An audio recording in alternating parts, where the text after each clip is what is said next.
Je m'appelle Tom Reville, j'ai 28 ans, je suis de la promo ESCA 2014-2019 et je suis le cofondateur de Cartal.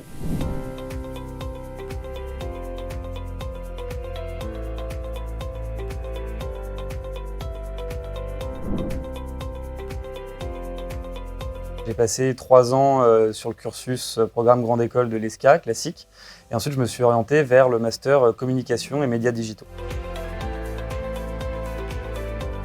Kertalg, c'est à la fois un bureau d'études en ingénierie environnementale, mais aussi un concepteur et installateur d'unités de valorisation de déchets, des technologies qu'on installe notamment à l'international, qui permettent de transformer des déchets organiques en énergie, en gaz ou en électricité. Kertalg, c'est surtout une rencontre avec mes associés, qui eux sont des ingénieurs de formation et qui avaient déjà commencé à travailler sur la technologie qu'on commercialise dans des expériences professionnelles antérieures. Eux avaient la possibilité d'apporter cette technologie à une nouvelle structure et avec les ambitions qu'on avait ensemble, on a décidé de s'associer et de monter Kertalg. C'est de concrétiser les projets majeurs de Kertalg qui nous tiennent vraiment à cœur, notamment de pouvoir voir sortir de terre notre unité à Antananarivo, la capitale de Madagascar, pour réhabiliter la plus grande décharge à ciel ouvert du monde, qui est celle d'Antananarivo. De récupérer la totalité des déchets organiques qui arrivent sur la décharge, les transformer en gaz et de pouvoir rendre le gaz accessible à la fois aux foyers malgaches mais aussi aux entreprises malgaches qui aujourd'hui utilisent beaucoup le bois comme source d'énergie. J'ai toujours eu l'envie d'entreprendre, d'avoir ma propre structure et surtout d'avoir un petit peu un impact un peu plus fort que simplement en rejoignant un groupe déjà existant. À l'époque de l'ESCA, quand j'étais étudiant à l'ESCA, j'ai commencé à entreprendre, j'ai travaillé dans l'événementiel et également dans le commerce, donc j'ai monté des petites structures. Et à la fin de mes études, j'ai eu l'opportunité soit de rejoindre un grand groupe, soit de m'associer et de monter Kertalg, ma propre structure. Et j'ai choisi de monter ma propre boîte. Parce que on s'ennuie jamais, il y a très peu de chances de rester derrière un ordinateur et de ne faire qu'un seul poste et qu'une seule chose. On touche à tout. Et ça, c'était très important pour moi aussi, c'était vraiment de toucher à tout, de découvrir de nouvelles choses et de jamais m'ennuyer.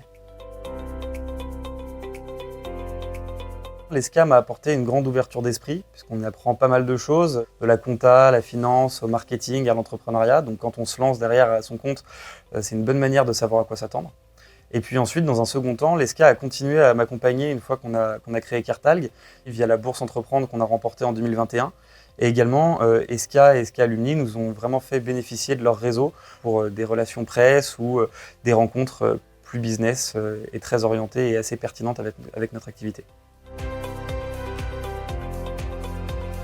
2 professeurs particulièrement qui m'ont marqué, un professeur de management, Raphaël Mocuer, et un professeur de droit, Emmanuel Bayot, qui m'ont tous les deux vraiment donné le goût pour des domaines qui m'ont donné vraiment envie de creuser, à la fois via le master et également ensuite via la société qu'on a montée avec mes associés. Depuis 2021, je suis intervenant dans le module d'entrepreneuriat. Je viens raconter un petit peu mon expérience, comment est-ce qu'on a fondé Kertalg, et c'est très enrichissant et je suis très content de pouvoir revenir à l'ESCA un semestre par an et de rencontrer la nouvelle génération d'étudiants escaliens. Aller vers les professeurs, ne pas hésiter à aller les voir, à leur poser des questions, parce qu'ils ne sont pas que profs très souvent, ils ont beaucoup d'expérience et beaucoup de choses à nous apprendre. Et ça enchaîne assez naturellement sur le deuxième conseil que j'aurais, c'est de rester toujours le plus curieux possible, de faire preuve de la plus grande curiosité et de surtout pas se fermer à des opportunités qu'on pourrait penser pas faites pour nous initialement, parce que derrière ça peut ouvrir des portes auxquelles on ne s'attendait pas et qui sont vraiment sympas. Ambition, parce que c'est une école qui pousse à être ambitieux, mais qui est également très ambitieuse elle-même, avec l'ouverture de nouveaux campus, l'ouverture à l'international. Diversité. La diversité de ce qu'on apprend à l'ESCA, des profils qu'on rencontre. Il y en a vraiment pour tous les goûts et c'est assez important, je pense, de toucher à tout. Et pour finir, le soutien que l'ESCA apporte à la fois aux étudiants quand ils sont à l'ESCA, quand ils veulent entreprendre, quand ils ont un projet ou simplement quand ils ont besoin d'aide, mais également le soutien aux anciens de l'ESCA quand ils sont dans le monde du travail, quand ils ont besoin de conseils, de rencontres ou même d'un petit coup de pouce.